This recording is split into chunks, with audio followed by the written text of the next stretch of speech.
सबको जेम्स कैसे हो। मैंने आपको यूं एक अध्याय 5 का पढ़ा के छोड़ दिया था, कराया था ये उसके बारे में। हाँ, पर वो मेरी मिस्टेक है, मैंने वहाँ थोड़ा मैं बोल दिया आपको। यो 17 साल क्या किया है, ये मूसा के हाथ धोने वाला याद आ रहा है। तो यहूस नहीं है। मैं वापिस ही यूट्यूब पे डालूंगा क्योंकि पहला से 11 सेशन सुनेगा तो 12 में क्लियर हो जाएगा। हाँ? यहूस नहीं था, वो एलिसा था। एलिसा ने एलिया का 17 साल क्या किया, हाथ धोने वचन। लेकिन यहूस ने भी अधीन रह के, तंबू में रह के सेवा की। तो कैसे अधीन रहा, क्योंकि मूसा के 2 बेटे और थे। तो परमेश्वर ने वो उस अधीनता को देखा। समझने के लिए निर्गमन 33 अध्याय का पढ़िए, कि उस बात को खाली क्लियर करते जाएंगे ना। यहीं पे मैंने रोका था ताकि वो कल को कोई कमेंट करके लिखे तो अगले जवाब में क्लियर हो जाएगा कि मिस्टेक हुआ है ना। निर्गमन 33 अध्याय का, हाँ, 11 वचन। यहूस जो था वो मूसा की सेवा टहल तंबू में रह के करता था जी। और यहोवा मूसा से इस प्रकार आमने सामने बात करता था जिस प्रकार कोई अपने भाई की बात करे। और मूसा तो छावनी में लौट आता था, पर यहोशू नामक एक जवान जो नून का पुत्र और मूसा का सेवक था, वह तंबू में से न निकलता था। जी, प्रार्थना करते हैं। धन्यवाद सर्वशक्तिमान प्रभु यीशु मसीह, हमें आत्मिक जीवन में रोकने वाली बातों को, वस्तुओं को हम सीख रहे हैं। पवित्र आत्मा, आपकी तत्व की आत्मा हमारे बीच में, हमारे मध्यम होकर हम एक एक को सीखने के लिए मदद करे प्रभु, सहायता करे प्रभु। इस वचन का प्रकाश आप हमें खोल कर दें। आप हम एक एक से बात करें पिता परमेश्वर, ताकि आपकी पवित्र मर्जी यहाँ पूरी हो। यीशु मसीह के नाम से आमीन। जी पढ़ो भैया। और यहोवा मूसा से इस प्रकार आमने सामने बातें करता था जिस प्रकार कोई अपने भाई से बातें करे। और मूसा तो छावनी में लौट आता था, और यहोशू नामक एक जवान जो नून का पुत्र और मूसा का सेवक था, वह तंबू में से न निकलता था। कैसा है, तंबू में से नहीं निकलता था। तो ये क्या करता था, मूसा की सेवा। ये बहुत वफादार था। कौन, यहूस। और वफादार था और योद्धा भी था। ऐसे ही प्रभु ने अपनी सेना के ऊपर मूसा की जगह पर किसको रख दिया, यहूस। तो देखो, कभी कोई सोच नहीं सकता प्रभु कहाँ के व्यक्ति को बोलेगा किसको दे। मैंने आपको कई बार बताया, उसके तो 2 बेटे भी थे, पर बेटों को नहीं, किसको, यहूस को दे दिया, हाथ रख कर दिया। तो मैंने आपको 17 साल बोला, लेकिन वो भी मिस्टेक ठीक कर दूं तो दूसरा राजा 3 का 11, दूसरा राजा 3 का 11। देखो, ये यहूस तंबू में रहकर अधीन रह के सेवा करता था, लेकिन एलिसा का सेवक था एलिया का सेवक था एलिसा। हो रहा लगभग 17 साल हाथ धोने आया जी। परंतु यहोशापात ने कहा, क्या यहाँ यहोवा का कोई नबी नहीं है जिसके द्वारा हम यहोवा से पूछे। इजराइल के राजा के किसी कर्मचारी ने उत्तर देकर कहा, हाँ, शापात का पुत्र एलिसा, शापात का पुत्र एलिसा, जो एलिया के हाथों को धुलाया करता था, एलिया के हाथों को धुलाया करता था, वो यहाँ है। वो यहाँ है। देखो कौन, मैंने आपको बोला था यहूस क्या करता था, मूसा के हाथ धुलाता था। ये मेरी मिस्टेक, ये नहीं समझ आया ना। ये क्या यूट्यूब पे है ना, फिर अगले मैसेज में अगला मुझे मिस्टेक भी ठीक कर रहा हूँ। तो अच्छी तरह समझना, यहाँ एक बात है, आगे आत्मिक जीवन में बढ़ना है तो अधीनता बहुत जरूरी है। अधीनता हमें सबसे पहले अपने प्रभु के रहना है। किसके रहना है? प्रभु के रहेंगे तो फिर आगे सुन लीजिए, दूसरा कुरिन्थी 8 अध्याय का 5 वचन। दूसरा कुरिन्थी 8 अध्याय का 5 वचन जी। और जैसे हमने आशा की थी वैसे ही नहीं, वरन उन्होंने प्रभु को फिर परमेश्वर की इच्छा से हमको भी अपने आप को दे दिया। हाँ, क्या लिखा है जी? जैसी हमने आशा की थी वैसी ही नहीं, वरन उन्होंने प्रभु को, किसको? पहले प्रभु को और फिर परमेश्वर की इच्छा से। किसकी इच्छा से? परमेश्वर की इच्छा से किसको दे दिया?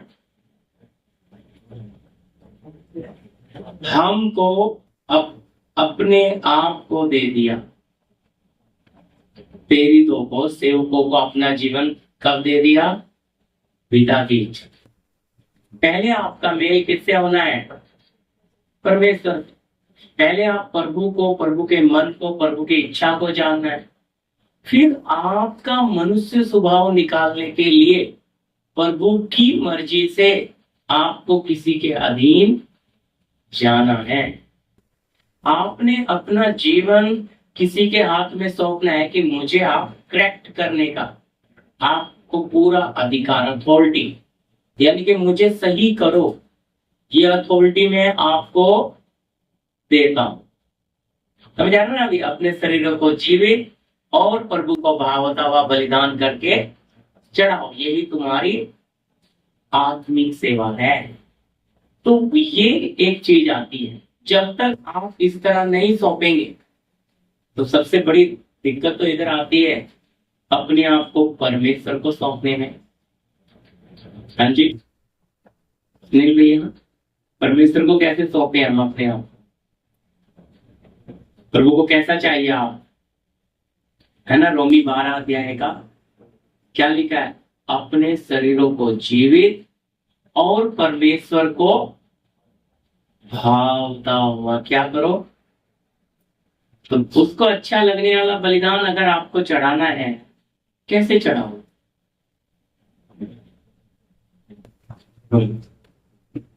उसको अगर अच्छा लगने वाला बलिदान चढ़ाना है तो सबसे पहली बात है आपको अपनी मर्जी को छोड़ना पड़ेगा। इधर दर्द होता है, प्रभु को पाना चाहते हैं, प्रभु के साथ जीना चाहते हैं, चलना चाहते हैं, लेकिन अपनी मर्जी को छोड़ना नहीं चाहते। और फिर अधीन रहना तो बहुत मुश्किल है जी। अधीन रहना, किसी के हाथ में अपना जीवन देना बहुत कठिन है। आप सवाल कर सकते हैं कि मैं आपको जो बोल रहा हूं पूरा वचन के अनुसार है, क्योंकि जब आप अपना जीवन किसी के हाथ में देते हो, क्या फिर उसका क्या आ जाएगा? उसके ऊपर अधिकार। फिर वो आपको क्रैक करते समय डरेगा नहीं कि नहीं नहीं इसको दुख नहीं, वो आपको बिल्कुल क्या करेगा?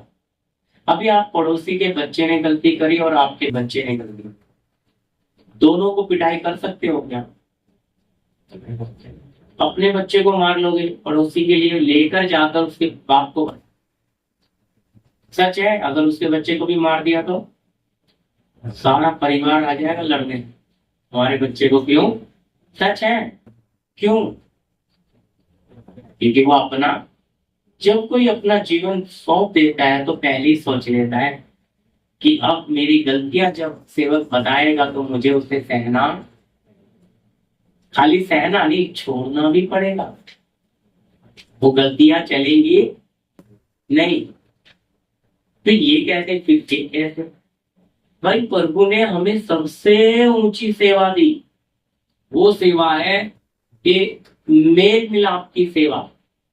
वो सेवा है कि एक मनुष्य में से संसार निकालकर परमेश्वर का राज्य को स्थापित करना, ये है असली सेवा। ये सेवा नहीं है कि प्रार्थना कर दिया, घर मिल गया, प्रार्थना कर दिया, बच्चे हो गए, प्रार्थना कर दिया, नौकरी। ये फ्री वाली चीज है। मैं इसका मना नहीं कर रहा कि हम ये नहीं कहते, ये फ्री है भाई। फ्री की चीज को क्या वैल्यू दोगे आप? कीमत वाली चीज को वैल्यू देना है ना। फ्री वाली चीज को कोई कीमत है? ये चीजें तो प्रभु ने बोला है, मांगने से पहले तुम्हारा स्वर्गीय पिता जानता है। ये सब चीजों की तो कोई बात ही नहीं, ये तो फ्री की चीजें जो हमारे बाप ने हमें देना ही देना। अन्य जाति बिना प्रार्थना करे घर बना लेते हैं, उनके बच्चों को हमारे बच्चों से अच्छी नौकरी मिल जाती है, हमारे बच्चों से अच्छी शादियां भी हो जाती हैं। तो फिर इसका मतलब उनका परमेश्वर बड़ा हो गया।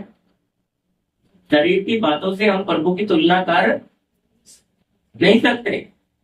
प्रभु हमें आत्मिक तौर पे बनाने आया, आत्मिक जीवन हमारा बनाने आया। तो जब आत्मिक जीवन बनाएगा तो हमें आत्मिक बातें, हमारी आत्मिक गलतियां भी सामने रखेगा, और वो गलतियां हमें क्या देती हैं? दर्द देती हैं। चुभता है यार, इनको पास्टर जी तो हमारी बेइज्जती कर रहे हैं। अच्छी तरह समझे, क्योंकि याद रखना, मैं आपको पहले भी बोल चुका हूं, जो वचन आपको काटेगा नहीं, वो वचन में क्या नहीं है? सामर्थ नहीं।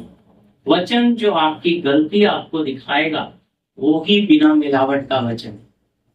जिस वचन के अंदर मिलावट कर दी, आपकी गलती ना दिखाए, तो फिर वो उसमें क्या नहीं है? प्रभु की उपस्थिति नहीं है।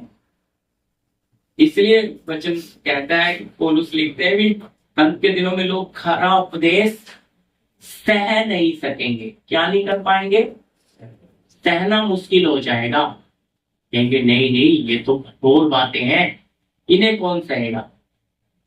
क्योंकि अपना जीवन सृष्टिकर्ता को देना, और सृष्टिकर्ता के बाद सृष्टिकर्ता अपने परमेश्वर की मर्जी से किसी मनुष्य के हाथ में देना, कहेंगे जी ये तो बहुत मुश्किल है। फिर यहूस कैसे रह लिया? देखो ना क्या बना यहूस, एलिसा। ये छोटा सा बात रखूंगा, इनकी स्टोरी नहीं बताने जा रहा भाई, बहुत बड़ी स्टोरी है इनकी, फेमस। 2 गुना आशीष पाया हुआ ये 17 साल हाथ धोने वाला एलिसा। पढ़ा ना हमने, कितना आशीष पाया? कहता है जो आत्मा एलिया तेरे ऊपर है ना, उसका डबल। एलिया हिल गया, कहता है तूने कठिन चीज मांगी है, यदि तुम मुझे उठता हुआ देख ले तो ये संभव हो सकता है। बहुत भागा फिर, लेकिन आखिर पा लिया ना यरदन नदी पे, चादर आके गिर गई उसके ऊपर। हे इस्राएलियों के रथ, हे सवारों, चादर को मारा, यरदन नदी 2 भाग हो गई। उधर सारे एलिया के चेले हिल गए कि जो आत्मा एलिया के ऊपर था वो किसको आ गया? एलिसा को आ गया। देखो ये चीज, पर वो भाई 17 साल हाथ दो अधीन रहा, वो कोई देख रहा है? मूसा को अगला पूरे इस्राएल को चलाने के लिए, पर ये मूसा के अधीन यहूस रहा कैसे? वो देख रहा है। तो अंधेरे वाला जीवन कोई नहीं देखता, उजाले वाला सब देखते। हालेलुया। अंधेरे वाला जीवन अच्छा लगता, अंधेरे में जाना भी नहीं कोई चाहता। अभी अगर आपके जीवन में कमियां हैं और आप उस कमी से निकलना चाहते हो, तो क्या आप अपनी ताकत से निकल सकते हो? हाँ जी बोलिए, सोचकर देखिए। चलो पवित्र आत्मा आपकी मदद करने आया है, लेकिन आपके पास अनुभव क्या है? बोलिए, पवित्र आत्मा को कैसे अपना जीवन देना है, पवित्र आत्मा कैसे चलाएगी, पवित्र आत्मा की अगुवाई में कैसे समझूंगा, तो ये अनुभव कहां से आएगा? तो किसी अनुभव व्यक्ति के साथ ना चलना शुरू करोगे। क्या पाने के लिए? रोमी 12 का एक अनुभव कि भाई इसने कैसे। इसीलिए तो प्रभु यीशु हमारे लिए पद चिन्ह है, प्रेरित हमारे लिए पद चिन्ह है, नमूना। और फिर आगे आने वाले संत, संत यानी कि प्रेरित लोग और वो प्रभु के सच्चे लोग, उनके जीवन को हम जब स्टडी करते हैं, पढ़ते हैं, उनके जीवनों की घटनाओं को देखते हैं, तो हमें समझ आता है प्रभु काम करता कैसे है। तो फिर हमारे जीवन में जो जो रुकावट आती है उसे हम आसानी से क्या कर लेते हैं, समझ लेते हैं। तो इसका मतलब फिर इनकी गलतियां भी तो लिखी है हमारे लिए। हाँ बोलिए, गलतियां भी लिखी है संतों की। वो गलती इसलिए लिखी है ताकि जब गलती करी तो पिता ने इनके साथ कैसा व्यवहार किया। अब हम पढ़ते हैं, अब्राहम ने सायरा की बात मानी और दासी पुत्र ले आया। तो कितने साल प्रभु ने बात नहीं करी? 86 से लेके 99 साल। कितना हो गया 86 से 99? है ना, लिखा है उत्पत्ति सब 13 साल प्रभु ने बात नहीं की। क्यों? अब्राहम ने अपनी मर्जी की, परमेश्वर की बात से ज्यादा उसने पत्नी की बात को, तो वो किसके लिए? हमारी सीख के लिए। फिर प्रभु ने डांट के साथ बात किया ना, मेरी उपस्थिति में चल और फिर आगे सही होगी। बोले ये नहीं होगा, तेरा निज बेटा होगा, सायरा से होगा, वो बनेगा। हालेलुया। तो प्रभु ने उसको क्लियर भी कर दिया डांट के साथ, पर उसकी गलती में 13 साल नाराज रहा। तो अगर हमारे जीवन में गलती होगी, प्रभु हमें छोड़ भी गया, हमें पता लगेगा। तो पर अगर हमारे पास वो अनुभव होगा तो हमें पता लगेगा प्रभु कौन सी बातों से हमसे हट जाता है। फिर जैसे जैसे हम प्रभु के साथ चलते हैं तो फिर हमें ये भी पता लगता है प्रभु को क्या पसंद है और क्या। तो क्या आता हमारे अंदर? अनुभव। अनुभव। तो उस अनुभव के आधार पे हमें चलना आसान है। अभी समझने के लिए हम यूपी जा रहे हैं भाई सुनील भैया के पास, फर्स्ट टाइम मैं जा रहा हूँ, गया तो कई बार लेकिन फर्स्ट टाइम। अब वहां पे सुनील भैया तो 50 बार आए गए हैं, उनके पास बहुत अनुभव है, मेरे पास तो नहीं है। तो मुझे आगे आगे भागना पड़ेगा या उनके पीछे फॉलो करूंगा उनको? सही समझिएगा मेरी बात, ये उदाहरण तो समझिएगा। अगर मुझे वहां की जानकारी, माहौल सब कुछ समझना है तो उस जानकार के पीछे मुझे रहना पड़ेगा। फिर चलते चलते मैं भी जानकार, समझ रहे? ये है वो चीज। तो उसके साथ प्रभु क्यों रख रहा है? ताकि क्या हो जाए? पवित्र आत्मा के साथ पहले हमें रखा। तो पवित्र आत्मा हमें शुद्ध करने आया, पवित्र करने आया वो। लेकिन फिर जब पिता तक पवित्र आत्मा ने पहुंचा दिया, अब अपने दास के अधीन करवाएगा। क्यों? क्योंकि अब क्या है, अब तुझ में जो छोटी छोटी कमियां हैं उसको क्या करेगा ये दास पूरा। क्योंकि इंसान, प्रभु का बोला हुआ इंसान सहेगा, इंसान का बोला हुआ होगी अच्छा लगेगा? कहते नहीं यार, हमारे पर्सनल जीवन में, हमारी पर्सनल लाइफ में ये व्यक्ति इंटरफेयर क्यों कर रहा है, ये दखल अंदाजी क्यों कर रहा है, ये हमें चलाएगा क्या? देखो विचार है भाई। तो इतना घटना तो बहुत मुश्किल है। अब थोड़ा सा प्रभु की तरफ आइए, ये समझ लो, स्वर्ग की सारी महिमा छोड़ी, स्वर्ग का सारा वैभव छोड़ा, शून्य बनकर किधर आ गया? देखो थोड़ा सा उदाहरण दिखा रहा हूं आपके साथ। मैं एक मरियम के गर्भ में आके बैठा, कौन? जिसको खुद बनाए। फिर इतना काफी, 12 साल की उम्र में मंदिर में मिला, माँ और बाप होते ही बेटा तू पीछे क्यों रुक गया? कहता तुम्हें नहीं पता मुझे मेरे अपने स्वर्गीय पिता के काम पूरे हैं? तो वो भी डरे, वो सवाल नहीं कर पा रहे। फिर भी वहां लिखा है कि यीशु उनके साथ गया और बुद्धि में और कद डिंग डोल में बढ़ता उनके वश में रहा। शब्द क्या लिखा है? वश। किसके? सृष्टिकर्ता, खुद सृष्टि के। देखो यीशु ऐसे नहीं बोल रहे हैं, प्रियो सवाल करना मुझसे, रिकॉर्ड कर रहा हूं, कितनी बार भी सुन लेना। देखो अगर समझना है तो वचन को कर्म से समझे, है ना। तो बस में क्यों रही, प्रभु को क्या जरूरत थी मरियम के और यूसुफ के बस में रहने की?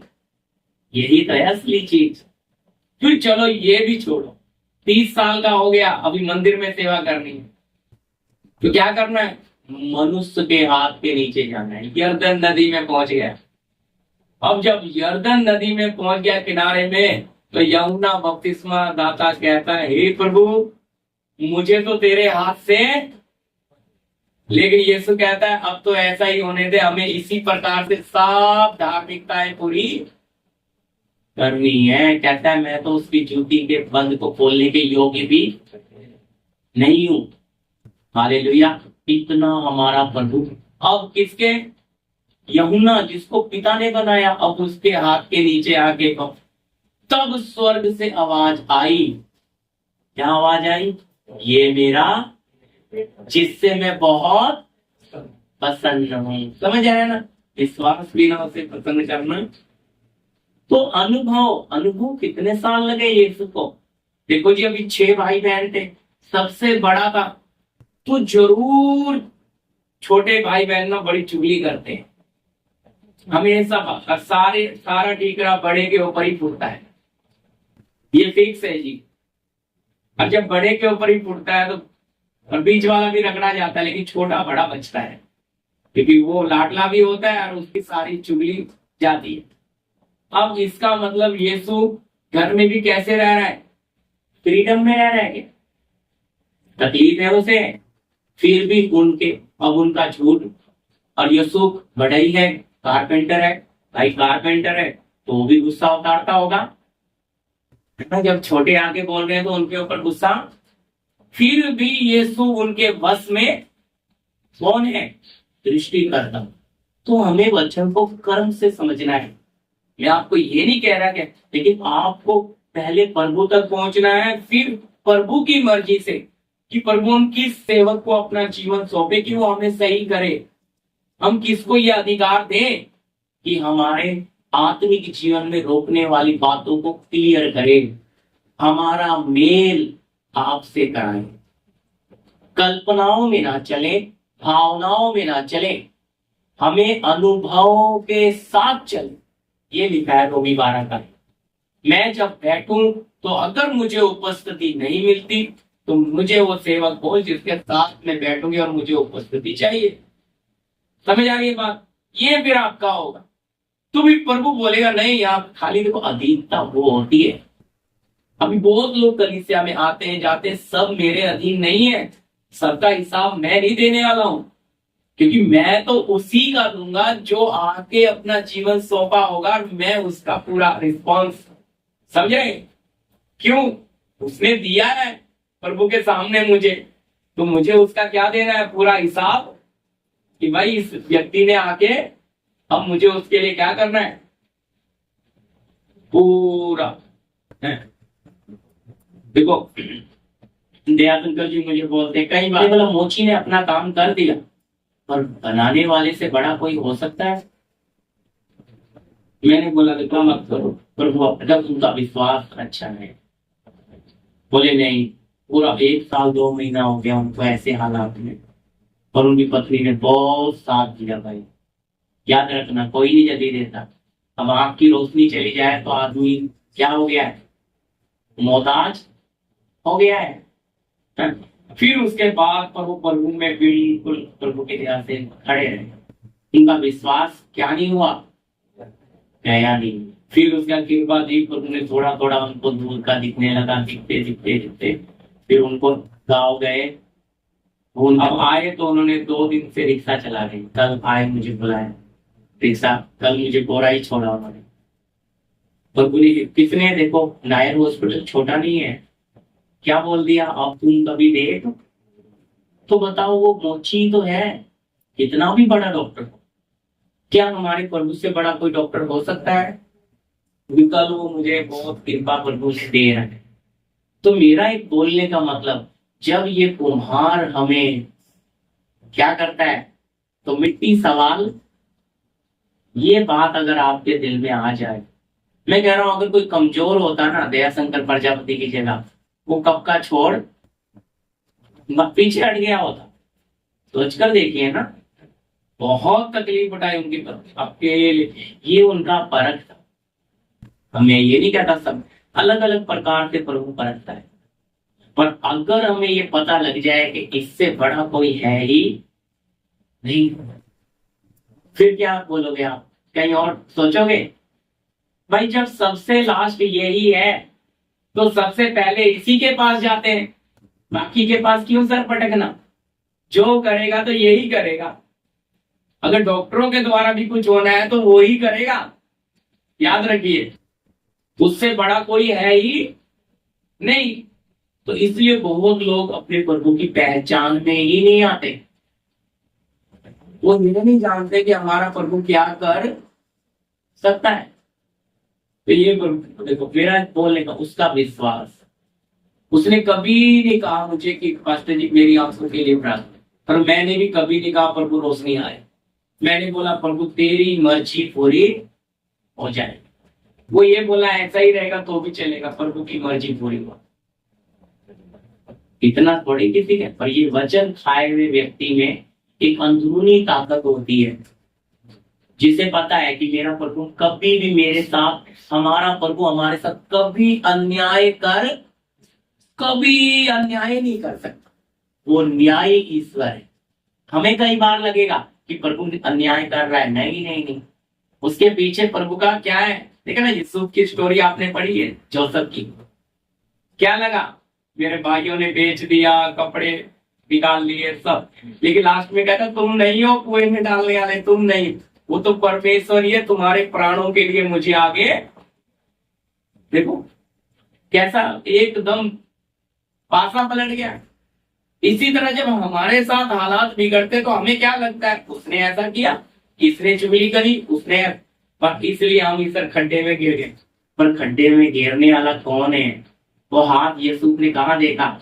जब प्रधानमंत्री की अंगूठी आ रही है ना हाथ में, तब उसे वो हाथ दिख रहा है। हालेलुया, समझ आ रही मेरी बात? उसे समझ आ रहा है वो खड्डे में कुएं में डालने वाला मेरे भाई नहीं थे, यही था, ये परमेश्वर ही था मेरे पीछे।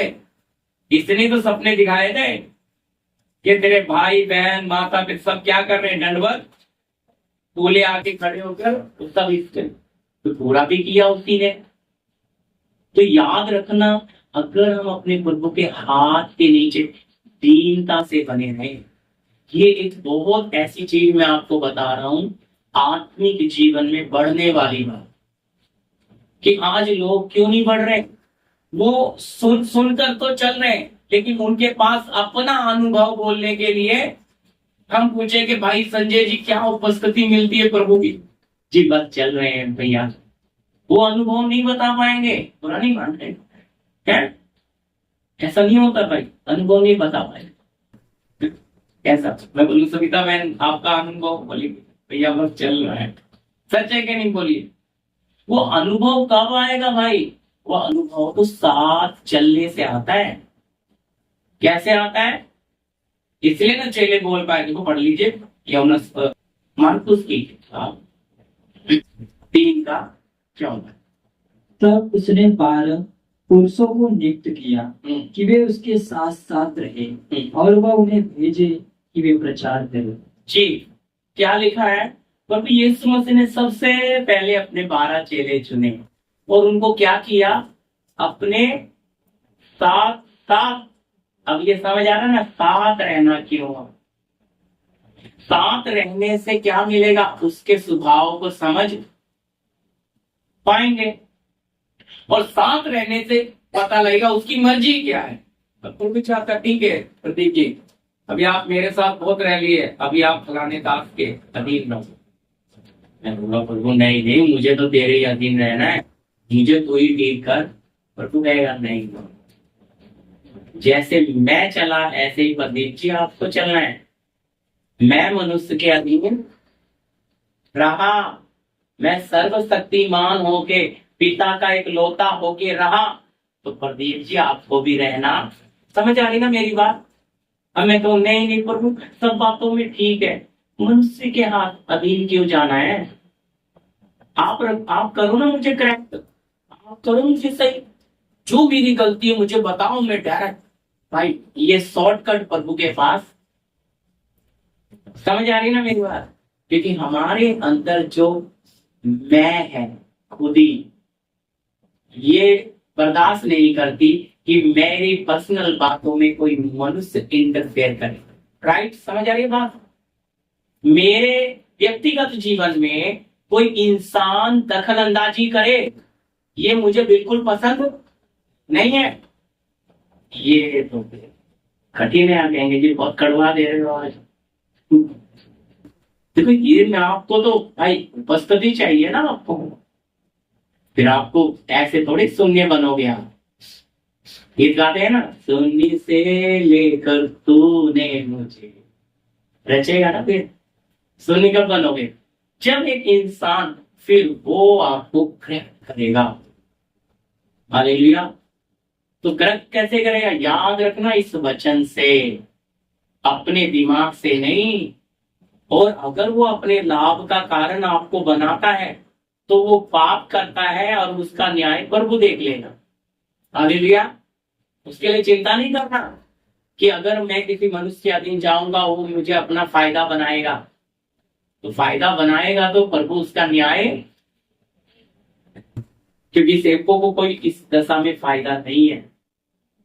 लिखा है वो ठंडी सांस लेके, अगर आपने चेले का मुझसे सुना होगा है, या ये 13 अध्याय का 17 पढ़ेंगे नहीं? हाँ, क्या अपने अगुओं के अधीन रहो।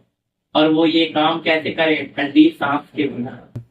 इस दशा में उन्हें कोई लाभ, सेवक अपने लाभ के लिए किसी के साथ नहीं चल सकते कि भाई सुनील से मुझे कुछ लाभ मिले तो मैं स्वार्थी हो जाऊंगा। मुझे लाभ मेरे बाप से चाहिए। हालेलुया। मुझे मेरी जरूरत बाप से चाहिए, ना कि जो अधीन आया उससे। समझ आ रही है ना बात? किससे चाहिए? और बाप से आना है तो बाप बर्तनों में बात। समझ आ रही है बात? बाप उस बर्तन से बात करेगा जिसके जीवन से खुश होगा। सौभाग्य भी तो स्वर्ग देना है। पर अगर जो शारीरिक होगा सेवक, वो आपको अपने लाभ का कारण बनाएगा। याद रखिए, वो आपको अपना फायदा बनाएगा कि नहीं आशीष तभी मिलेगी जब तुम 10,000 कमाते हो, 1,000 रुपये यहाँ ला के रखोगे तभी मिलेगी, नहीं तो मिलने वाली। क्यों? कैसे चला रहा है वो शरीर के द्वारा चला रहा है। वो ये नहीं बोल रहा है कि भैया आप अपना जीवन यहाँ ला के दो तब मिलेगी आशीष। सही सेवक होगा वो बोलेगा भाई मुझे भीतर वाला इधर दे दो, बाकी सब आपके लिए बढ़िया हो जाएगा। समझ आ रही है मेरी बात? आप अंदर वाला मन इधर रख दो ना, बाकी देखो बाहर वाला आपके काम काज रुके हुए सब। पर ऐसा कौन बोलेगा? ऐसा तो वो बोलेगा जिसे स्वर्ग में प्रतिफल चाहिए। जिसे इधर ही चाहिए वो क्या बोलेगा? आपकी कमाई इधर रख दो। फर्क समझ आ रहा है भाई? पैसे से ज्यादा अनमोल है जीवन। अगर एक व्यक्ति अपना जीवन दे रहा है ना, इससे बड़ा कोई, मैं कहता हूं इसलिए यही बोला ना, देख अपना भीतर वाला दान कर दो तो तुम्हारे लिए सब कुछ शुद्ध हो। अब भीतर वाला ही तो नहीं दे पाते। नहीं प्रभु हम आपको बाहर का सब देंगे, हम आमदनी का दशमांश दे देंगे, हम उपवास रखेंगे, हम संडे देंगे, हम सब करेंगे, लेकिन प्रभु अंदर वाला मत लो ना। प्रभु कहता बाकी तो सब फिर वेस्टेज है। वो तो आप अपने मन को खुश करने के लिए कर रहे हो, लेकिन मेरा मन तो लगा है तुम कब अपना अंदर वाला दोगे। मैं तो इंतजार कर रहा हूं कि मेरी बेटी मेरा बेटा कब क्या करे। किसको? वापिस पढ़ो 8 का। क्योंकि बहुत लोगों को आत्मिक जीवन में तो बढ़ना है लेकिन कर्म नहीं करना। मैंने पिछले दिनों में आपको बताया, अगर कर्म बिना विश्वास क्या है प्रियो? कर्म नहीं करना लेकिन आत्मिक जीवन में बढ़ना है। कर्म का मतलब प्रैक्टिकल नहीं चाहिए, बस पर वो ऐसे ही लेकर चलो। जी पढ़िए। और जैसे हमने आशा की थी, और जैसी हमने आशा की थी वैसे ही नहीं, वैसे ही नहीं, वरन उन्होंने प्रभु को वरन उन्होंने प्रभु को फिर परमेश्वर की इच्छा से फिर परमेश्वर की इच्छा से, हमको भी अपने आप देखो को सबसे पहले किसको दे दिया? उनको प्रभु। हालेलुया। अपने आप को किसको दिया? प्रभु को दे दिया। और फिर परमेश्वर की इच्छा से प्रेरित बता रहे हमें भी दे दिया अपना जीवन। तो आप पहले प्रभु को तो दो। जब आप प्रभु को दे देंगे फिर प्रभु आपको बोलेगा आप इस बर्तन के अधीन। देखो ना, प्रभु ने खुद ही आया मरियम और यीशु के अधीन था। उनके बस में रहा। शब्द पढ़ा सकता हूँ, आप पढ़ा होगा। बस में रहना बहुत मुश्किल है। हम 2 साल के बच्चे को अपने बस में नहीं कर पाते, लेकिन प्रभु यीशु उनके बस में, मतलब जहां बोला बैठो उठो वैसा ही बस में रहा। कौन है? सृष्टि का करता है।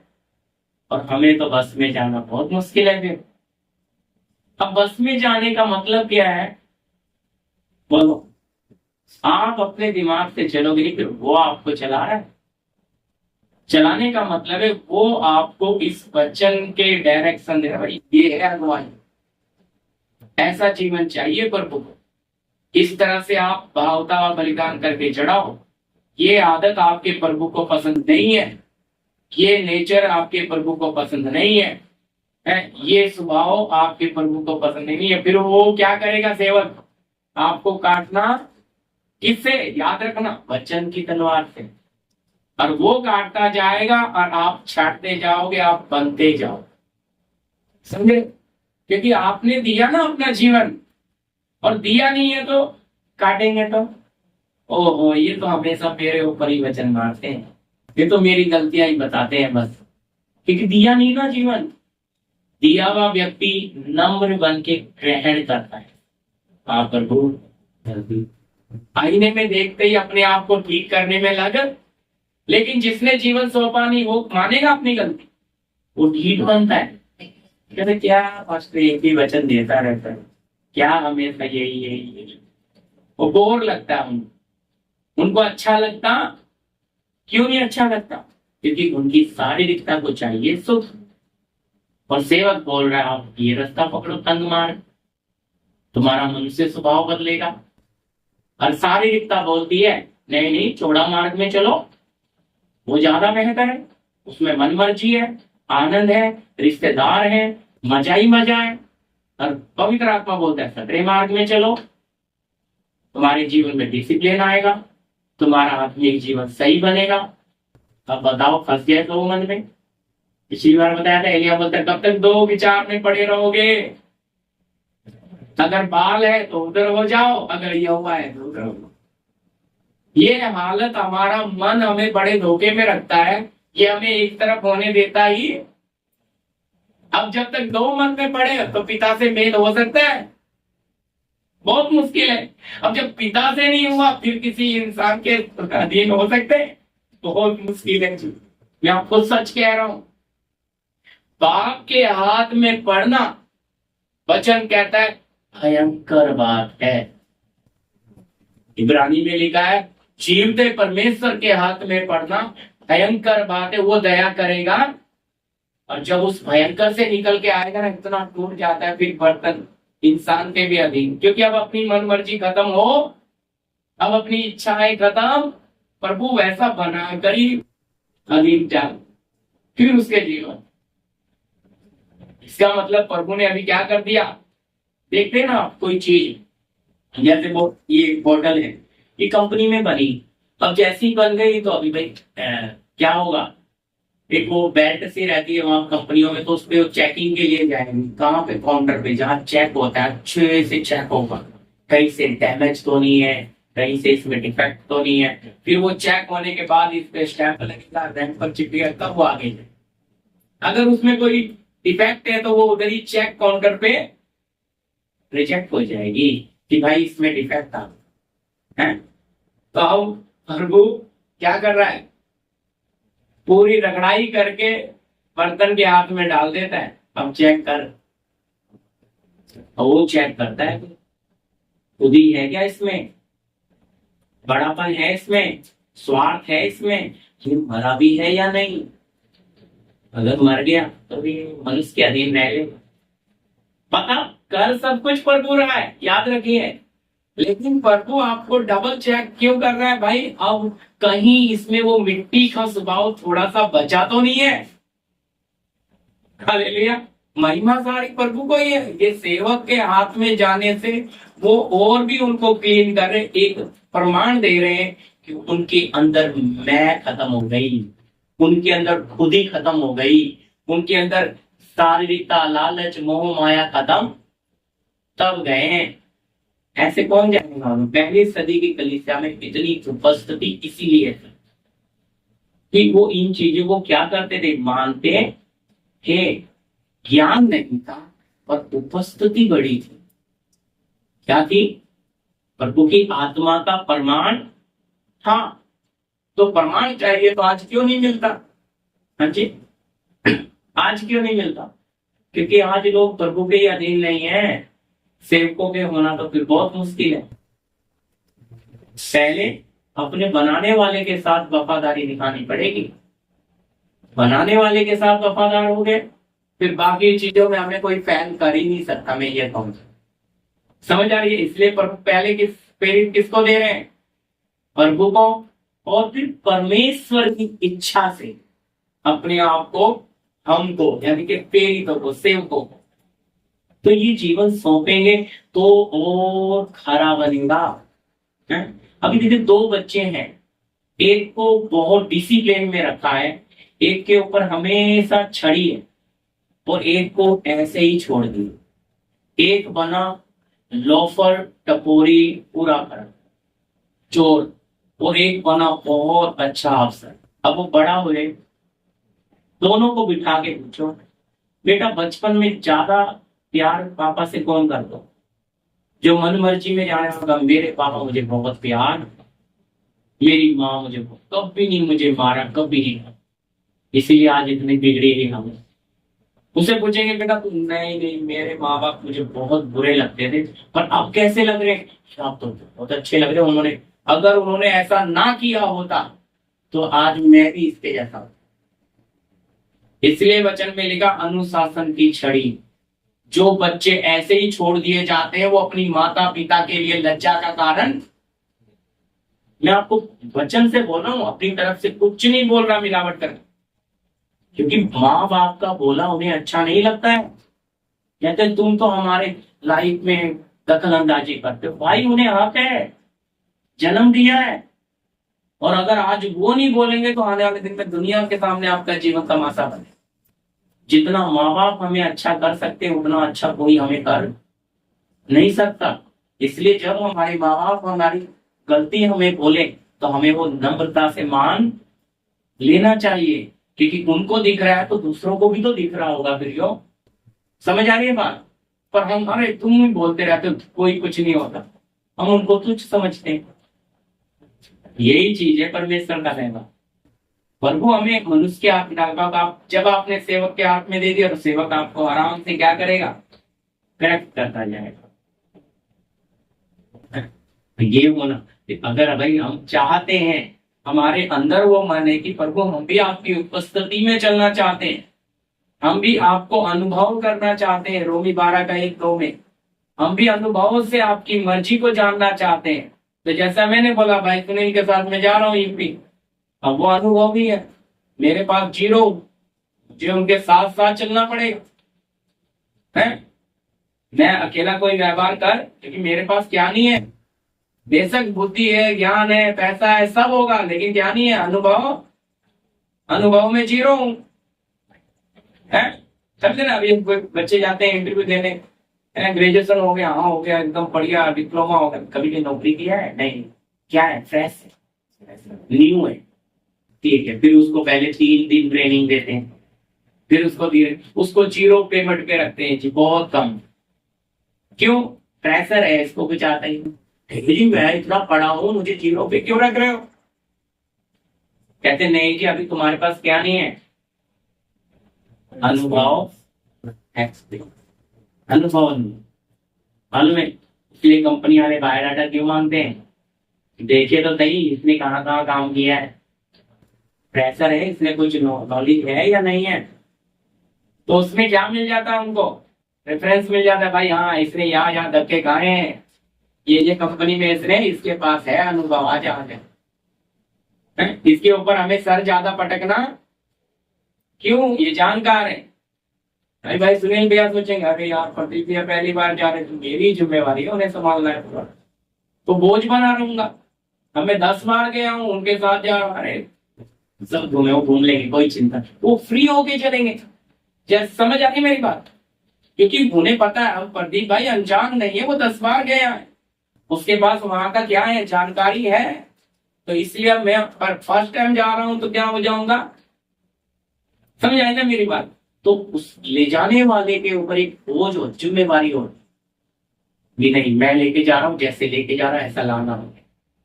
लेकिन जो कई बार चला गया उसके लिए कुछ सोचना ही नहीं पड़ा, क्योंकि उसके पास क्या है, समझा, अनुभव। ये वो चीज रोमी 12 में। अब यहूस मूसा के अधीन रह रह के क्या मिल गया? अनुभव। एलिसा एलिया के अधीन 17 साल रह के क्या मिल गया? अनुभव। तो अब आप अगर पिता के साथ अधीन रह लिए, क्या मिल गया? अनुभव। अब वो अनुभव मिल गया तो फिर किसके भी अधीन रह लेंगे? मनुष्य के भी। इसलिए तो लिखा है परमेश्वर होते हुए भी अपने आप को क्या कर दिया? पढ़ लीजिए फिलिप्पी 2:5। जैसा मसीह यीशु का स्वभाव था, हाँ वैसे ही तुम्हारा भी स्वभाव हो, हाँ जी, आगे। जिसने परमेश्वर के स्वरूप में होकर भी, जिसने परमेश्वर के स्वरूप में होकर भी परमेश्वर के तुल्य होने को हाँ अपने वश में रखने की वस्तु न समझा। हालेलुया। परमेश्वर 100% परमेश्वर होते हुए भी इस बात को अपने बस में रखा, क्या हो गया? हाँ जी, आगे बढ़िए भैया। और अपने आप को ऐसा शून्य कर दिया। शून्य भाई, 0 पे आ गया 100% से। कौन? आपका मेरा बनाने वाला। और आप और मैं मनुष्य स्वभाव छोड़ के 0 पे आ सकते हैं? बोलिए, ये तो आ गया। बोलो, इससे बड़ा कोई हो सकता है पृथ्वी पे? हैं? ऐसे ही नहीं भाई, मूसा ने सिंहासन को लात मार के प्रभु के लोगों के साथ दुख उठाना अधिक उत्तम समझा। तो जरा सिंहासन को लात मारा है, इब्रानी 11 में पढ़ा है, पढ़ेंगे नहीं। प्रभु के लोगों के साथ दुख उठाना अधिक उत्तम समझा। आसान है क्या? बोलिए, सुख को। और यही चीज पिता ने की कि नहीं? अब सबसे पहली बात 100% ईश्वर है। उस बात को क्या कर दिया? अपने बस में नहीं रखा। क्या बन गया? 0, शून्य बन गया। जी हाँ, ठीक है, आगे। और दास का स्वरूप धारण किया। भैया क्या बन गया जी? दास का स्वरूप धारण किया जी, और मनुष्य की समानता में हो गया। 100% दास और मनुष्य। मरियम बस यसु जो बोलते हैं, जैसा बोलते हैं अपने छोटे भाई बहनों का, कैसा है? पूरा है ना 100%। ज्यादा लिखा नहीं है यीशु मसीह का 30 साल का जीवन, लेकिन हम उसको समझ सकते हैं। हालेलुया, पवित्र आत्मा के द्वारा समझ सकते हैं, क्योंकि वो हमें 3.5 साल की सेवा ही दिखाई गई है। क्योंकि यरदान नदी में आ रहा है, वह जन्म दिखाया, 12 साल का दिखाया, फिर यरदान नदी से उसकी सेवा शुरू, मन फिराओ स्वर्ग राज्य। लेकिन बीच की बातें अगर हम मनन करें तो हमें समझ आएगा। जब अरे ये मरियम का पुत्र, मतलब यीशु को अपने गांव में इज्जत भी नहीं थी, इसका बाप कौन है पता नहीं था, बाप के नाम से नहीं, मरियम का पुत्र कहना है। हम भजन भी गाते, कितनी शर्म की बात है। बोलिए, कैसा रहा? शून्य बनना आसान थोड़े ये प्रियो, हर किसी के बस की बात नहीं है। ये बिना पवित्र आत्मा के एक मनुष्य शून्य बन इसलिए तो परमेश्वर ने अपना आत्मा दिया, ताकि क्या हो जाए, हम शून्य बन सके। कहां से? इसलिए हमारी क्या हो रही है, धीरे धीरे धीरे मनुष्य स्वभाव में कोई 20% घट गया, कोई 30 घट गया, कोई 40 घट गया, कोई 50, मुश्किल से कोई 60, जोर मार के कोई 30 पे ही अटके रहते हैं। समझ रहे? अब 70 घट के सोचते हैं हाँ अब तो हम सिद्ध हो रहे हैं, ऐसे थोड़ी सिद्ध होते हैं। हालेलुया। जब आप शून्य बनते हो, टक करके उधर आत्मा का काम शुरू होता है। ये है, इसलिए वचन कहता है यदि कोई समझता है कि मैं स्थिर हूं तो क्या हो जाए, चौकस हो जाए। अगले ही कदम पे परीक्षा आ रही है, क्योंकि तू अपने आप को क्या समझ रहा है, स्थिर समझ रहा है कि मैं तो प्रभु में पक्का हूं, मैं तो प्रभु की अच्छी प्रार्थना करता हूं। लेकिन भाई चौकस हो जा, आ रही है परखने के लिए परीक्षा तुझे, और वो परीक्षा बताएगी तो स्थिर रहेगी। इसीलिए जब एकदम से हालात बिगड़ते हैं ना, अच्छे अच्छे विश्वासी क्या हो जाते हैं, हिट जाते हैं। एक दुर्घटना हो जाने दो, आपके चेहरे का रंग बदल जाएगा। अब तो दलेरी से कहेंगे हाँ, थोड़ा सा शैतान को आपको छूने दो, आप तुरंत क्या करेंगे, यही तो शैतान बोला कि थोड़ा सा हाथ बढ़ा के उसकी हड्डी मांस मुझे छूने दे, अयुब का देख तेरे मुंह पर तेरी निंदा करेगा। वही हालत आज है। शैतान को थोड़ी सी अनुमति प्रभु देता है, चल क्या चेक कर मेरा बेटा पक्का बना है कि नहीं। वो थोड़ा सा हमें छूता है, हम उछलते हैं, हे प्रभु कहाँ गया तू, कहाँ गया, जल्दी आ जा। प्रभु शैतान हंसता कहता देख तेरे बच्चे का ये विश्वास, ये तो मुझे हाथ लगाने नहीं दे रहा है। समझ आ गई मेरी बात? ये भाई घटना, असली जो चीज है ना, प्रभु में हमें ऊपर जाना है तो ऊपर जाने वाला रास्ता है नीचे आना। क्या समझ रहे हो? आत्मा में बढ़ना है तो शरीर में डाउन होना है, हटना है। तो असल में देखते समय आपको लगेगा मैं बढ़ कहाँ रही हूँ, मैं बढ़ कहाँ रहा हूँ, मैं तो घटता ही जा रहा हूँ, मैं घटता ही जा रहा हूँ, मैं घटता है। भाई असल में स्वर्ग की दृष्टि में वो बढ़ना है। समझ आ रही है बात? और आपकी दृष्टि में अरे अब तो कुछ भी नहीं, क्या हो गया? तब यीशु गाली सुन के गाली देते थे? बोलिए, तो ये क्या है? मनुष्य स्वभाव पर जय पाते पाते। मैं आपको बोल रहा हूं हमें सालों लगता है डाउन होने में, और लोग डाउन झुकना नहीं चाहते।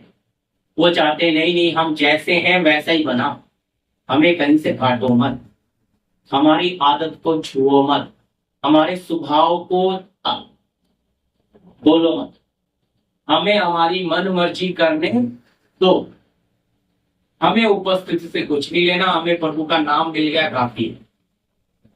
ये बहुत खतरनाक परिस्थिति है कि प्रभु के नाम पर उड़ रहे हैं लोग, घमंड कर रहे हैं, और प्रभु को अपना जीवन वो देते ही नहीं। जब जीवन नहीं देंगे, नाम लेकर क्या करोगे?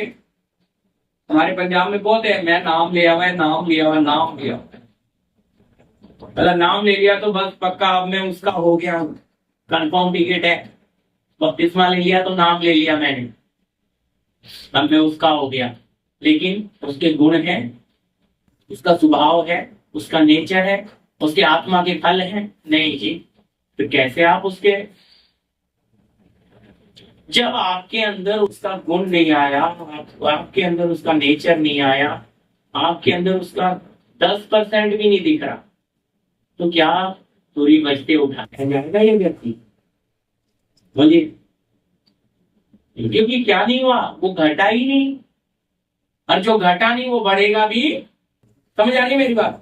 कि आत्मिक जीवन में हम ऐसे हो, ये एक पहचान है सही सेवक की, सही विश्वासी की, सही लीडर की, कि वो फिर अपना बोल के कुछ भी नहीं है।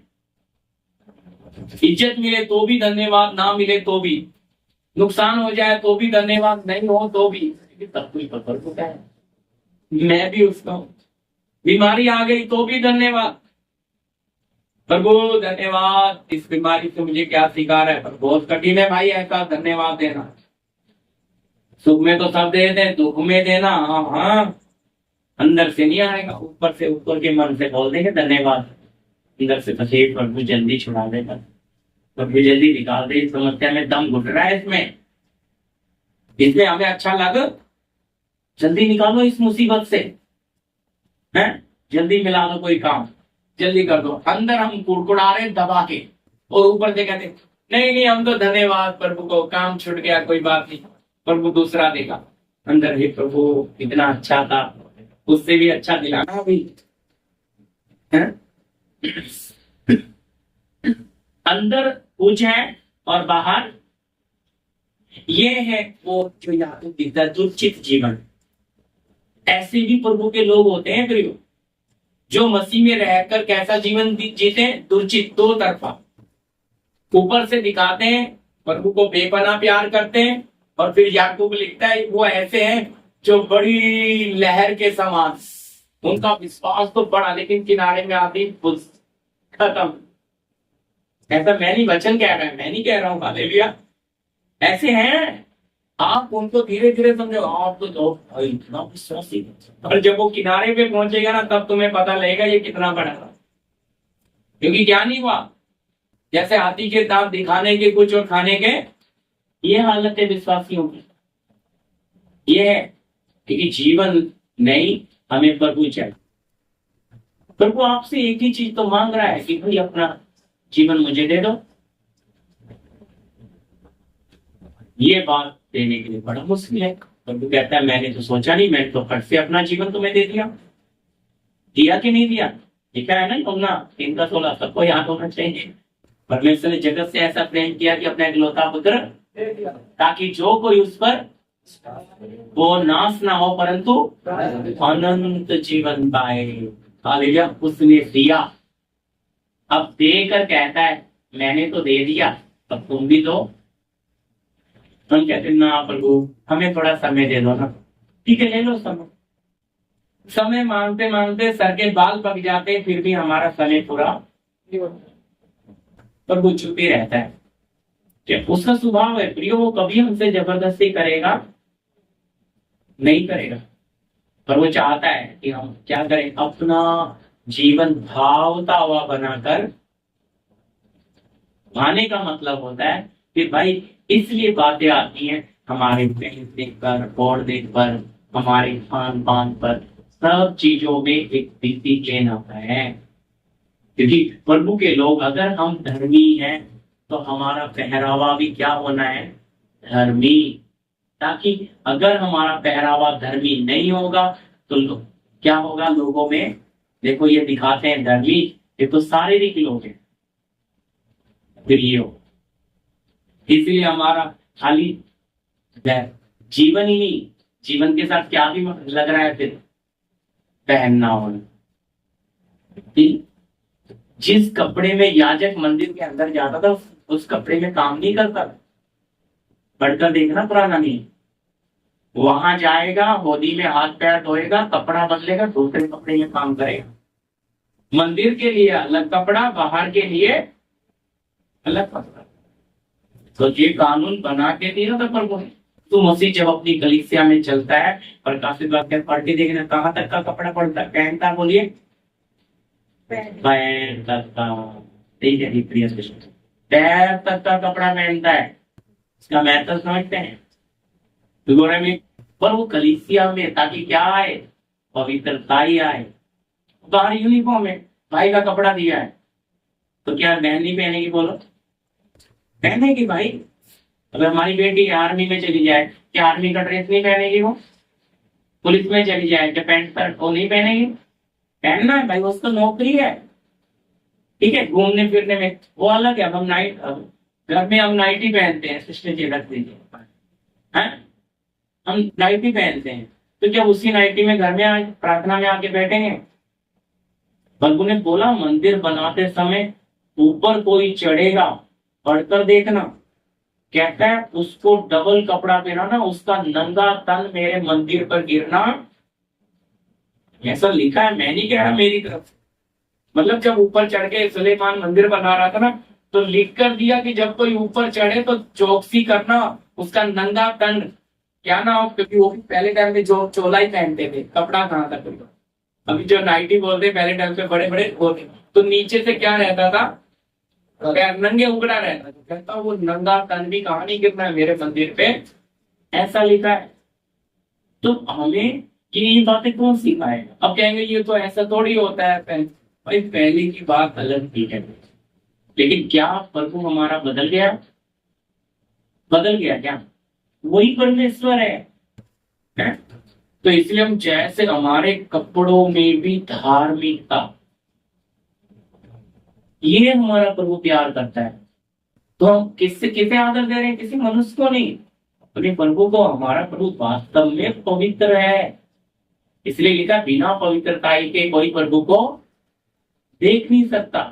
कि बहनें ड्रेस सिलाए, सूट सिलाए, ब्लाउज सिलाए, तो वो सोचें कि हमारा शरीर शैतान का शोरूम बनना, हमारे हाथ कहाँ तक होने चाहिए, हमारा गला कहाँ तक होना चाहिए। ये बातें देखो सीख बतानी पड़ती हैं, क्योंकि अगर हम वापिस संसार कैसे ही चलेंगे, तो फिर उनके पहरावे में और हमारे पहरावे में कोई फर्क हम अंदर से धर्मी होंगे, लेकिन पहरावा संसारी।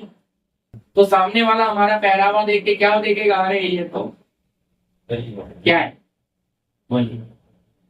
ये तो गांव के लोग हैं, इनको क्या सारे, इनको कपड़ा पहनना नहीं आता, इनको दुनिया पता भी ये नहीं है। को भी उद्धार चाहिए, पाप की दफनाई चाहिए। पर वो घमंडी है, हम तो ईसाई पैदा हुए, हम तो पक्का प्रभु पिता के लोग हैं। तो मानने जाती हो तुम्हें चाहिए बपतिस्मा, तुम्हें चाहिए छुटकारा। वो इस बात पे घमंड करते हैं कि हम ईसाई में पैदा हुए, हम तो उसके घर के लोग हैं, इसलिए उनके लिए पाप करने की आजादी। इसलिए मेरा आपको बताने का ये मतलब है कि प्रभु पवित्र है, और उसके लिए हमारा सब कुछ पवित्र चाहिए। तो हमारा पहनावा भी, हमारा बोलना भी, देखो जी बोलना, हमारा देखना भी। मैंने आपको पढ़ाया ना, क्या बोलता है अय्यूब, मैंने अपनी आंखों से क्या बांधी है, वाचा। फिर मैं अपनी आंखें किसी बहन पर, किसी स्त्री पर कैसे लगाऊं? सोच कर देखिए, प्रभु के लोगों के अंग भी अर्पण करे हुए, तब आप में पवित्रता ही आएगी, तब आप जीवते परमेश्वर के लोग कहलाओगे। तब आत्मा में बढ़ने से कोई दुनिया की ताकत आपको रोक नहीं सकती, क्योंकि आपने पवित्रताई को पकड़ लिया। आप पवित्रताई में चलने के लिए शरीर की बातों को आपने छोड़ना शुरू कर दिया। तो जैसे जैसे छोड़ते छोड़ते जा रहे हो, वैसे वैसे आत्मा में बढ़ते बढ़ते, समझ आ रही है ना बात। पर अगर आपके अंदर वो छोड़ने का मन नहीं आ रहा है, तो आप आत्मिक जीवन में बढ़ भी नहीं सकते, क्योंकि बढ़ने का रास्ता दूसरा कोई रखा ही नहीं प्रभु ने। भाई दास बनाए हैं, आगे सुनिए। और हाँ जी भैया, आगे दास का रूप धारण, हाँ, मनुष्य की समानता में हो गया। हाँ जी सुनिए। और मनुष्य के रूप में प्रकट होकर, हाँ जी, अपने आप को दीन किया। अपने आप, देखो, मनुष्य के रूप को धारण करके अपने आप को क्या कर दिया, दीन किया। हाँ जी। और यहाँ तक आज्ञाकारी रहा कि मृत्यु क्रूस की मृत्यु भी सहनी। क्रूस की मृत्यु का मतलब है श्रापित मौत। सोच कर देखना, आपके और मेरे लिए यीशु मसीह के तन का कपड़ा उतार के नंगा करके क्रूस पे लटकाया गया। कैसा नंगा कर, सबसे श्रापित मौत। इस बात को भी पिता ने सह लिया, क्योंकि वो नंगा हुआ ताकि हमें हमारा नंगापन ढका जाए। उसने अपना, जैसे मेमने का चमड़ा उत्पत्ति में दिया, ऐसे ही उसने अपना चमड़ा हमें दे दिया। अब कहते हैं ना, जो मसीह बपतिस्मा लेते वो मसीह को पहन लेता है। अगर वो नंगा ना लटकाया जाता तो हमारा नंगापन कभी भी दूर नहीं होता प्रियो। उसने इतनी बड़ी कीमत वहां दी, तो इसलिए क्रूस की श्रापित मृत्यु सहली। हाँ जी। इस कारण परमेश्वर ने इस कारण परमेश्वर ने उसको अति महान भी किया महान भी किया, और उसको वह नाम दिया उसे वो नाम दिया जो सब नामों में श्रेष्ठ है। जो सब नामों में, देखो अति महान, हम खाली गीत गाते हैं यीशु महान यीशु महान, लेकिन उसकी महानता का वर्णन समझते हैं कितना महान है। वो जो कर गया वो हम कभी सोच भी नहीं सकते, वो इतनी कीमत देगा। एक ईश्वर होते हुए भी उसने अपने आप को नंगा करके उस श्रापित मौत को चुन लिया, सबसे श्रापित मौत। देखो गोलगोता गांव से कोई दूर नहीं था, जैसे यहाँ से पहाड़ दिखते हैं, वो तो और भी नहीं थी। तो वचन कहता है इसे, उसे देखकर लोग अपना मुंह फेर कि भाई 33.5 साल का जवान नंगा लटका था। किस लिए? इतना शून्य बना है, यही तो। तब उसने अपना प्राण क्या किया? दोष बलि चढ़ाया, तभी वो अपने वंश को देखने आज हम बैठे, स्त्री का वंश। हालेलुया। अगर वो वहां नहीं कीमत देता तो आज हम स्त्री की संतान होते। तो हमें जीवन देने के लिए उसने इतना नीचे तक गया, तो फिर हमें अनंत जीवन ऐसे ही मिल जाएगा, हमें मुक्ति ऐसे ही मिल जाएगी। और अगर हम उस रास्ते में आए भी हैं तो हमारे पास अनुभव क्या है? अनुभव क्यों नहीं है? क्योंकि हमें भाई हमारी इच्छाएं नहीं छोड़ते, दूसरों को देखकर हम चलना नहीं छोड़ते। बुरा नहीं मानना, हाँ इंप्रेशन किससे हो पाते? दूसरों से। वो जा रहा है, हाँ हमारा यीशु बनता है क्या हमारे लिए? तो उससे कुछ मिलता है कि भाई नहीं, यीशु को देख के मैं भी ऐसा चलना नहीं, उससे क्या मिलेगा? प्रभु तो बस आशीष दे, हमें काम तो हम खुद कर लेंगे, बस तो अपना हाथ हम पे बनाए रख। तो पिता भी कहता ठीक है, अनुग्रह ले लो। अनुग्रह बहुत ऐसे दे रहा है, लेकिन अगर जीवन बदलना है तो कीमत क्या है? आपका परखा हुआ विश्वास। प्रभु जहां जहां आपको डालेगा, आपको उसमें अच्छा बनना पड़ेगा, खरा बनना पड़ेगा। जिस परिस्थिति में पिता रखेगा आपको रहना पड़ेगा। आप वहां सवाल नहीं कर सकते, जैसे मिट्टी सवाल नहीं करती कुम्हार से। अगर आप सवाल करोगे तो बिगड़ जाओगे हाथ में। कुम्हार कहे ये मिट्टी तो बेकार है, इसको 4 बार बनाने के फेंक दो, चलो दूसरी मिट्टी दो। क्योंकि जो मिट्टी क्या नहीं है, टिक नहीं रही, वो खराब है। और जो हाथ में बनेगी वो रुक लेगी। तो इसलिए प्रभु भी रुक हटा देता है। जो अपनी मन मर्जी लगाता है उसे प्रभु हाथ से ही हटा देता है। तो अगर हमें प्रभु के हाथ में बने रहना है, तो प्रभु की मर्जी में बने रहना है, तो आत्मिक जीवन बोलने से ऐसे नहीं है उसने सूर्य को रोक दिया, पृथ्वी ने ब्रेक मारा। इतिहास में पहली और आखिरी घटना है। 4 दिन तक सूरज क्या नहीं हुआ, अपनी जगह से हिला। वैज्ञानिक बोलते कभी तो ये पृथ्वी रुकी है, लेकिन ये कहाँ मिलता है? क्या बोला, कौन है? देखो तंबू में मूसा की सूरत, एलिया का चेला, क्या देखो उसकी कवर प्रयोग कहाँ पड़ी थी? गुफा में, हड्डियां। तो लड़ाई हो रही थी, किसी मुर्दे को ला रहे थे, मुर्दा फेंक के मारा, मुर्दा जाके हड्डी को छुआ, मुर्दा जी के बैठ गया। हड्डी में इतनी शक्ति, तो विश्वास कर सकते हो? ये अभिषेक की सकीन का मेल हुआ था। इसके ही ना गुरु को लेकर गया अग्नि में रख, मौत को नहीं देखा एलिया, जीवित उठा लिया, जीवित उठा लिया। तो वो परमेश्वर आज भी है, लेकिन कौन अपना जीवन देगा? बात आती है कौन शून्य बनेगा? घटना तो चाहते नहीं, बढ़ना चाहते हैं, और बिना घटे हम बढ़ इसलिए यमुना बोल पाया। अवश्य है मैं घटूं और वो, ये वो चीज थी, वो समझ पा रहे थे कि सब में प्रभु ही बढ़ना है, हम कभी दिखाई ये मन हम में आना है कि हमें प्रभु दिखे। यानी कि प्रभु बढ़ने का मतलब है आप बढ़ रहे हो तो प्रभु है, पर अगर आप बोले कि मैं बढ़ूं, बहुत मुश्किल है। समझ आ रही है मेरी बात? उल्टा बोल रहा हूं मैं। अगर आप बोलते प्रभु आप मुझ में बढ़े तो क्या है? हाँ जी, अगर आप कहते प्रभु मैं बढ़ूं तो क्या होगा? आप बढ़ोगे। प्रभु आप मुझ में बढ़ो, आपकी मर्जी मुझ में हो, ऐसा समर्पण करना। ऐसा तो वही कर सकता है जो प्रभु को उतने करीब से क्या करता है, जान गया। हालेलुया। एक लाख प्रार्थना करेंगे। भाई मनोज हमारे बीच में धन्यवाद करते हैं पिता, पवित्र परमेश्वर, धन्यवाद करते हैं प्रभु, आपके चरणों में बैठकर प्रभु आपने हम सब के जीवनों में प्रभु आपकी गहरी बातें शून्य बनने और अधीनता की बातों को प्रभु आपके दास के द्वारा प्रभु आपने हम सब के ऊपर प्रभु आपने रखा। धन्यवाद करते मेरे पिता, प्रभु आप स्वयं खुद नमूना बनकर हमारे बीच में प्रभु इस पृथ्वी पर आए मेरे पिता। खुद प्रभु आप परमेश्वर होकर भी प्रभु आपने शून्य बना प्रभु, कैसे आप मनुष्य के अधीन, सृष्टि के अधीन रहकर प्रभु आपने अपनी पूरी सेवा को पूरा किया प्रभु।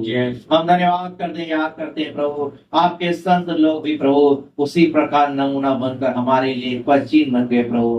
प्रभु आप चाहते हैं कि प्रभु हम अपने जीवनों को प्रभु आपकी मर्जी के अनुसार अपने हालेलुया जो हमारे ऊपर आपने अगुआ रखा प्रभु उसके अधीन होकर प्रभु अपने जीवन को सौंपे कि प्रभु हमें ठीक करे प्रभु। धन्यवाद करते मेरे पिता कि आप हमारे जीवनों में बढ़ने पाए प्रभु, आप हमारे जीवनों में दिखने पाए मेरे पिता, आपकी उपस्थिति हमारे साथ साथ चलने पाए प्रभु। धन्यवाद करते राजाओं के राजा प्रभु, जो वचन हम सब ने सीखा प्रभु हम सबके जीवन में लागू होने के लिए प्रभु, और हमारी बुद्धि में हमारी समझ में बात स्थापित होने के लिए प्रभु कि आप हम सारे जीवनों से क्या चाहते हैं मेरे पिता।